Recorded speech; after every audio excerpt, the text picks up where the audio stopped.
திமுக கூட்டணி கட்சிகளுக்கு எந்தெந்த தொகுதிகள் ஒதுக்கீடு செய்யப்பட்டுள்ளது என்பது குறித்த அதிகாரப்பூர்வ அறிவிப்பானது வெளியாகி இருக்கிறது. கூடுதல் விவரங்களை செய்தியாளர் செலினாவிடம் தகவல்களை கேட்கலாம். செலினா, திமுக கூட்டணி கட்சிகளுக்கு எந்தெந்த தொகுதிகள் ஒதுக்கீடு செய்யப்பட்டிருக்கிறது, விவரங்களை பதிவு பண்ணுங்க.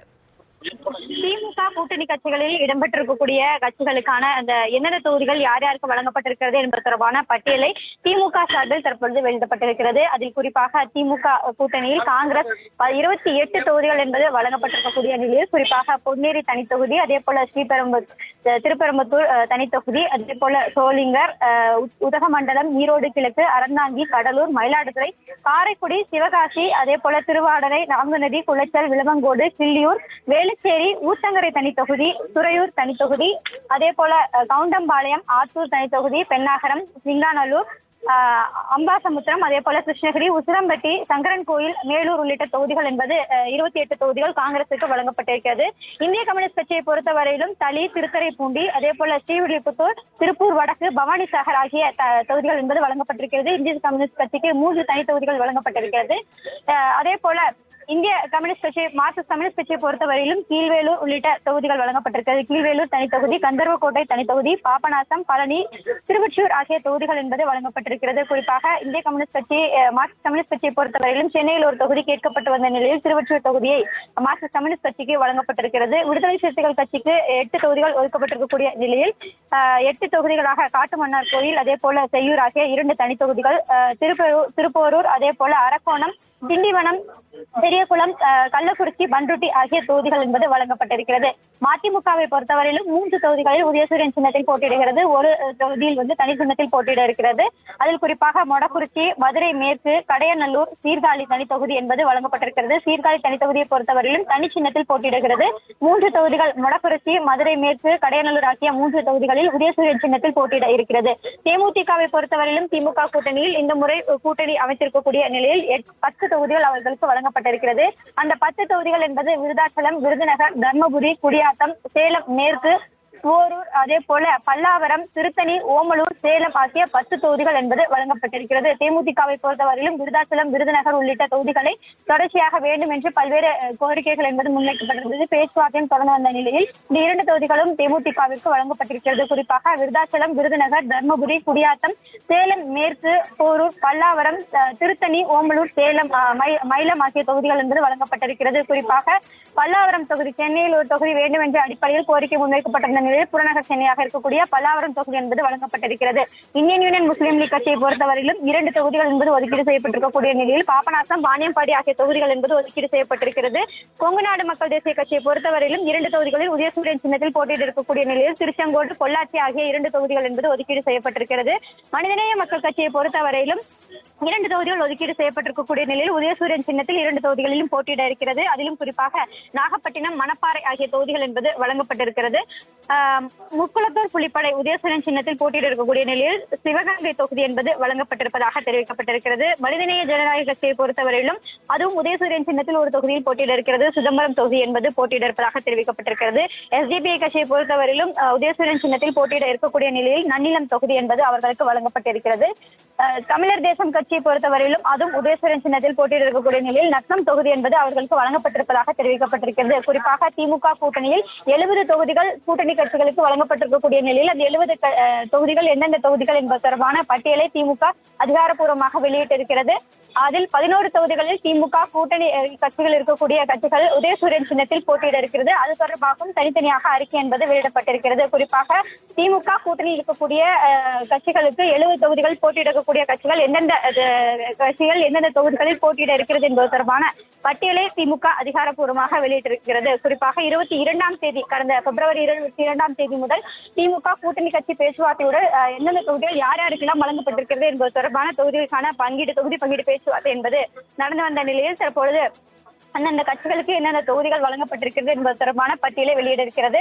164 தொகுதிகளில் திமுக போட்டியிட இருக்கக்கூடிய நிலையில் அந்த எந்தெந்த தொகுதிகள் அவர்களுக்கு வழங்கப்பட்டிருக்கிறது என்பது தொடர்பான பட்டியலை முதலமைச்சர் மு.க. ஸ்டாலின் இன்னும் சற்று நேரத்தில் அறிவிக்க இருக்கிறார்.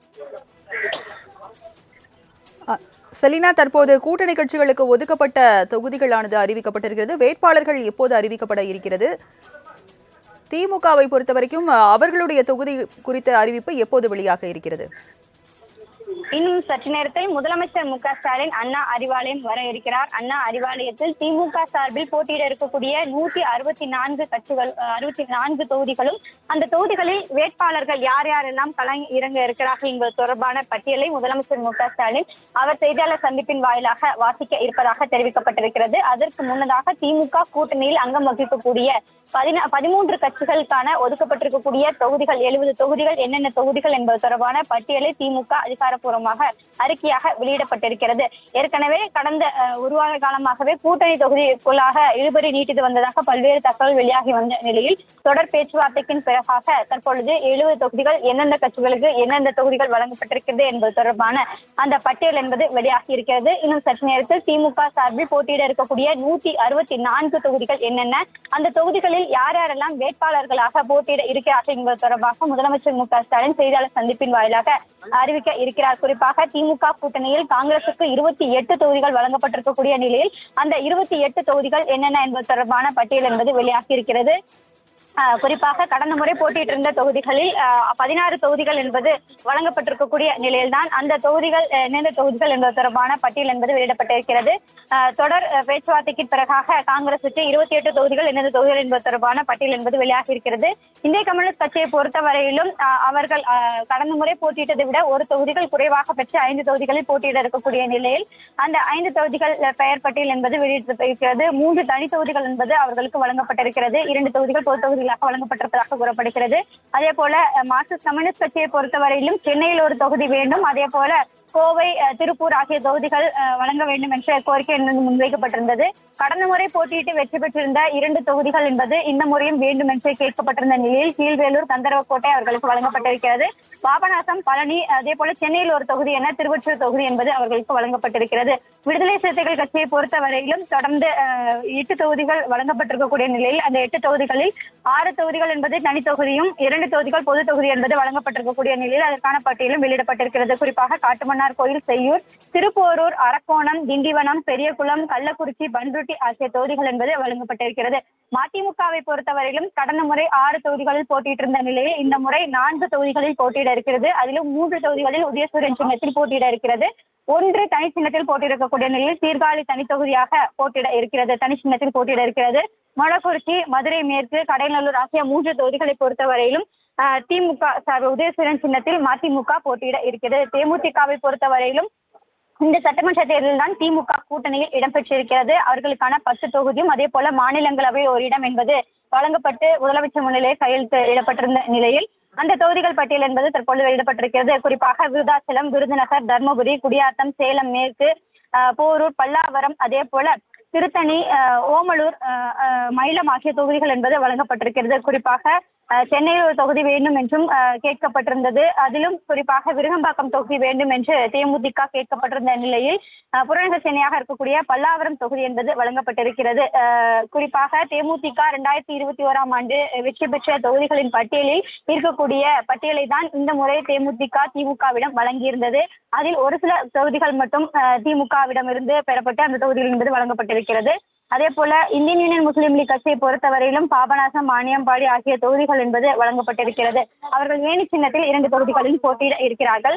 கொங்குநாடு மக்கள் தேசிய கட்சியை பொறுத்தவரையிலும் கடந்த முறை போட்டியிட்டு வெற்றி பெற்றிருந்த அதே தொகுதிகள் வேண்டும் என்ற அடிப்படையில் பேச்சுவார்த்தை என்பது நடத்தப்பட்டிருந்த நிலையில் உதயசூரியன் சின்னத்தில் 2 தொகுதிகளிலும் போட்டியிட இருக்கிறது. திருச்செங்கோடு, பொள்ளாச்சி ஆகிய தொகுதிகளில் போட்டியிட இருக்கிறது. மனிதநேய மக்கள் கட்சியை பொறுத்தவரையிலும் கடந்த முறை 3 தொகுதிகள் கொடுக்கப்பட்டிருந்த நிலையில் இந்த முறை 2 தொகுதிகள் என்பது வழங்கப்பட்டிருக்கிறது. நாகப்பட்டினம், மணப்பாறை ஆகிய 2 தொகுதிகள் என்பது அவர்களுக்கு வழங்கப்பட்டிருக்கிறது. இந்த 2 தொகுதிகளும் உதயசூரியன் சின்னத்தில் தான் போட்டியிட இருக்கிறார்கள். முக்குளத்தூர் புலிப்படையை பொறுத்தவரையிலும் தொடர்ந்து திமுகவிற்கு கடந்த 2 தேர்தலாக ஆதரவு தெரிவித்து வந்த நிலையில் இந்த முறை தங்களுக்கு ஒரு தொகுதி வழங்க வேண்டும் என்ற அடிப்படையில் கருணாஸ் தொடர் பேச்சுவார்த்தையில் ஈடுபட்டிருந்தார். இந்த நிலையில் அவர்களுக்கு சிவகங்கை தொகுதி என்பது வழங்கப்பட்டிருக்கிறது. மனிதநேய ஜனநாயக கட்சியை பொறுத்தவரையிலும் உதயசூரியன் சின்னத்தில் போட்டியிட இருக்கிறது. தமிமுன் அன்சாரி தொடர்ந்து திமுகவிற்கு ஆதரவு கடந்த 2 தேர்தலாக ஆதரவு தெரிவித்து வந்த நிலையில் அவர்களுக்கு சிதம்பரம் தொகுதி என்பது வழங்கப்பட்டிருக்கிறது. எஸ்டிபிஐ கட்சியை பொறுத்தவரையிலும் அதிமுக கூட்டணியிலிருந்து விலகி திமுக கூட்டணியில் இடம்பெற்றிருக்கிறது. இந்த முறை எஸ்டிபிஐ கட்சிக்கு உதயசூரியன் சின்னம் என்பது வழங்கப்பட்டிருக்கிறது. அதில் நன்னிலம் தொகுதி என்பது வழங்கப்பட்டிருப்பதாக தற்போது தெரிவிக்கப்பட்டிருக்கிறது. தமிழர் தேசம் கட்சியை பொறுத்தவரையிலும் உதயசூரியன் சின்னத்தில் நத்தம் தொகுதியில் போட்டியிட இருப்பதாகவும் அதிகாரப்பூர்வ அறிவிப்பு என்பது திமுக சார்பில் வெளியிடப்பட்டிருக்கிறது. குறிப்பாக திமுகவில் அங்கம் வகிக்கக்கூடிய 13 கட்சிகள் தொடர்ந்து இந்த தேர்தலை சந்திக்க இருக்கிறது. 70 தொகுதிகளில் போட்டியிட இருக்கக்கூடிய நிலையில்தான் அந்த தொகுதிகளுக்கான பட்டியல் என்பது திமுக அதிகாரப்பூர்வ அறிவிப்பு என்பது வெளியிடப்பட்டிருக்கிறது. இதை தாண்டி மக்கள் நீதி மையத்தை பொறுத்தவரையிலும் திமுகவில் சார்பில் இந்த ஆண்டு போட்டியிடவில்லை என்ற தகவல் என்பது வெளியிடப்பட்டிருந்தது. அதே போல அவர்களுக்கு ஆதரவு தெரிவிப்பதாகவும் கமலஹாசன் செய்தியாளர் சந்திப்பில் தெரிவித்திருந்தார். அதன் அடிப்படையில் மக்கள் நீதி மையம் 14வது கட்சியாக திமுகவிற்கு ஆதரவு தெரிவிக்கக்கூடிய கட்சியாக பார்க்கப்படுகிறது. இதை தவிர சின்ன சின்ன கட்சிகளும் திமுகவில் அங்கம் வகிக்கிறது. அவர்களும் திமுகவுக்கு ஆதரவு தெரிவித்து பிரச்சாரம் மேற்கொள்ள இருப்பதாக தெரிவிக்கப்பட்டிருக்கிறது. இந்த நிலையில் இன்னும் சற்று நேரத்தில் திமுக சார்பில் போட்டியிட இருக்கக்கூடிய 164 தொகுதிகள் என்பது அதிகாரப்பூர்வ அறிவிப்பாக வெளியிடப்பட இருக்கிறது. முதலமைச்சர் மு க ஸ்டாலின் செய்தியாளர் சந்திப்பின் வாயிலாக எந்தெந்த தொகுதிகள் திமுகவிற்கு வழங்கப்பட இருக்கிறது, அதிலும் யாரெல்லாம் வேட்பாளர்களாக களம் இறங்கி இருக்கிறார்கள் என்பது தொடர்பாக தகவலும் முதலமைச்சர் மு க ஸ்டாலின் செய்தியாளர் சந்திப்பின் வாயிலாக தெரிவிக்க இருக்கிறார். செலினா, சென்னையை பொறுத்த வரைக்கும் கூட்டணி கட்சிகளுக்கு எத்தனை தொகுதிகள் ஒதுக்கீடு செய்யப்பட்டிருக்கிறது? திமுக எத்தனை தொகுதிகளில் நேரடியாக களம் காண்கிறது? சென்னையை பொறுத்தவரையிலும் இருக்கக்கூடிய 16 தொகுதிகளில் குறிப்பாக திருவொற்றியூர் தொகுதி என்பது இந்திய கம்யூனிஸ்ட் கட்சிக்கு வழங்கப்பட்டிருக்கிறது. குறிப்பாக சென்னையில் 16 இடங்களிலுமே திமுக போட்டியிட வேண்டும் என்ற கோரிக்கை என்பது முன்வைக்கப்பட்டிருந்தது. அதன் அடிப்படையில் தொடர்ந்து பேச்சுவார்த்தை என்பது நடத்தப்பட்டு வந்த நிலையில் காங்கிரஸ் கட்சிக்கு வேளச்சேரி தொகுதியை ஒதுக்கீடு செய்யப்பட்டிருக்கிறது. அதே போல இந்திய மார்க்சிஸ்ட் கம்யூனிஸ்ட் கட்சிக்கு திருவொற்றியூர் தொகுதி என்பது ஒதுக்கீடு செய்யப்பட்டிருக்கிறது. 2 தொகுதிகள் மட்டுமே தற்போது வரையிலும் திமுக சார்பில் கூட்டணி கட்சிக்கு சென்னையில் ஒதுக்கீடு செய்யப்பட்டிருக்கிறது. பல்லாவரம் தொகுதியை பொறுத்தவரையிலும் சென்னைக்கு அடுத்திருக்கக்கூடிய புறநகர் சென்னை தொகுதி என்பது வழங்கப்பட்டிருக்கிறது. 2 தொகுதிகள் தான் சென்னையில் இருக்கக்கூடிய 16 தொகுதிகளில் 2 தொகுதிகள் என்பது கூட்டணி கட்சிக்கு வழங்கப்பட்டிருக்கிறது. அது குறிப்பாக வேளச்சேரி அதே போல திருவொற்றியூர் ஆகிய 2 தொகுதிகள் தான் கூட்டணி கட்சிகளுக்கு வழங்கப்பட்டிருக்கிறது. மீதம் இருக்கக்கூடிய தொகுதிகள் அனைத்தும் திமுக தான் போட்டியிட இருக்கிறது. குறிப்பாக திமுகவை பொறுத்தவரையிலும் சென்னையில் இருக்கக்கூடிய அனைத்து தொகுதிகளிலுமே சென்னை இருக்கக்கூடிய வேட்பாளர்கள் திமுக வேட்பாளர்களை தான் களம் இறக்க வேண்டும் என்று தொடர்ச்சியாக கோரிக்கை என்பது முன்வைக்கப்பட்டு வந்தது. அதன் அடிப்படையில் 2 தொகுதிகளை மட்டுமே கூட்டணி கட்சிகளுக்கு வழங்கப்பட்டிருக்கிறது. அது குறிப்பாக வேளச்சேரி மற்றும் திருவொற்றியூர் ஆகிய தொகுதிகள் மட்டுமே கூட்டணி கட்சிக்கு வழங்கப்பட்டிருக்கிறது. காங்கிரஸ் கட்சிக்கு வேளச்சேரியும் அதே போல மார்க்சிஸ்ட் கம்யூனிஸ்ட் கட்சிக்கு திருவொற்றியூர் ஆகிய தொகுதிகள் என்பது வழங்கப்பட்டிருக்கிறது. மீதம் இருக்கிற தொகுதிகளில் திமுக தான் களம் காண்க இருக்கிறது. விவரங்களை வழங்கியதற்கு நன்றி செலினா.